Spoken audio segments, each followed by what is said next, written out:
In 1971, a man in a suit walked to a podium, said a few sentences most Americans didn't understand, and quietly ended the idea that money had to mean anything.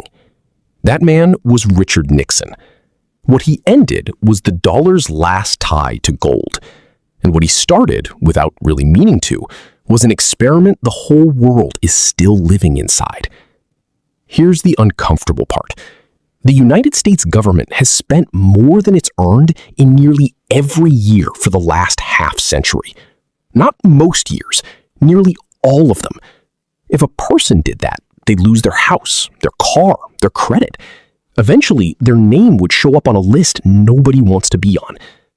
The U.S. government has never missed a payment. Not once. Not during 2008. Not during a pandemic that shut down the entire country. Not during 2 wars running at the same time. So either the rules are broken, or the rules were never what we thought they were. Let's start with why this matters right now, not as a history lesson. The U.S. national debt just crossed levels that used to be considered catastrophic in economics textbooks. Interest payments alone, just the interest, not the actual debt, are now one of the largest line items in the entire federal budget. Bigger than defense, climbing faster than almost anything else the government spends money on. And yet, nothing collapses. The lights stay on. Social Security checks go out. The military gets paid. How?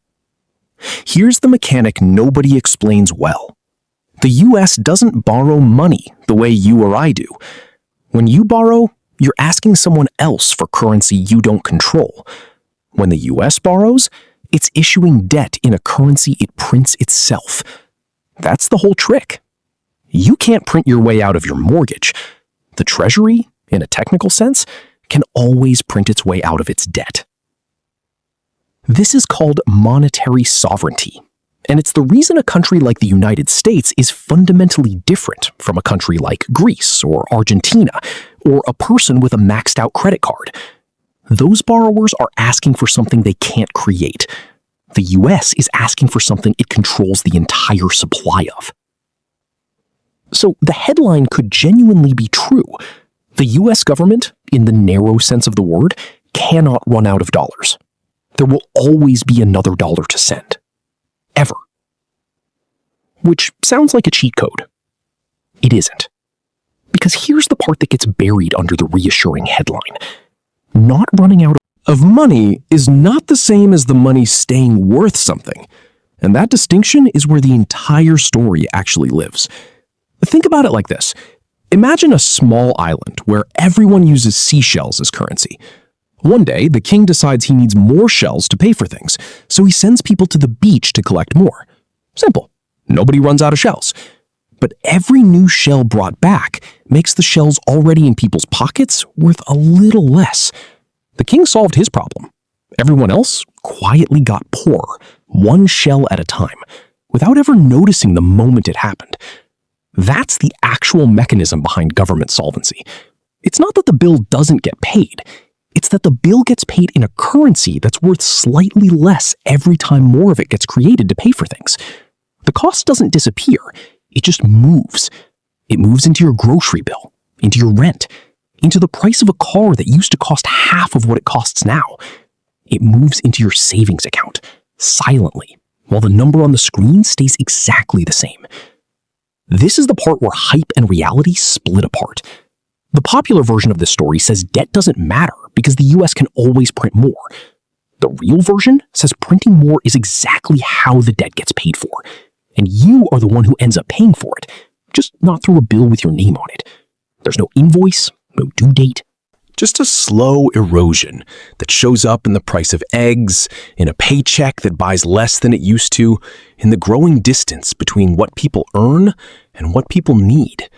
And this is where the story stops being about the government at all and starts being about you. Because you don't have monetary sovereignty. You can't print more dollars when your rent goes up. You can't will more currency into existence when your interest payments outpace your income. For you, running out of money is not a theoretical concept in an economics paper. It's an eviction notice. It's a call from a collections agency. It's a very real, very final wall. The government gets to negotiate with math. You get to negotiate with a landlord. So the question isn't really whether the United States can go bankrupt in the traditional sense. In that narrow, technical sense, it probably Can't. Not as long as the dollar remains the currency the world trusts and uses. The real question is what happens to everyone standing underneath that system, while the government keeps proving it can never run out. Every dollar printed to solve today's problem is a dollar that's worth a little less tomorrow. Multiply that by trillions, repeated for 50 years, and you start to understand why a system can look stable on the surface while quietly transferring the cost onto the people who have no idea it's happening. The government isn't trapped in the story everyone else is trapped in, which raises the only question that actually matters. If the government can never run out and the world just keeps absorbing the difference, at what point does absorbing the difference become the same thing as running out, just under a different name?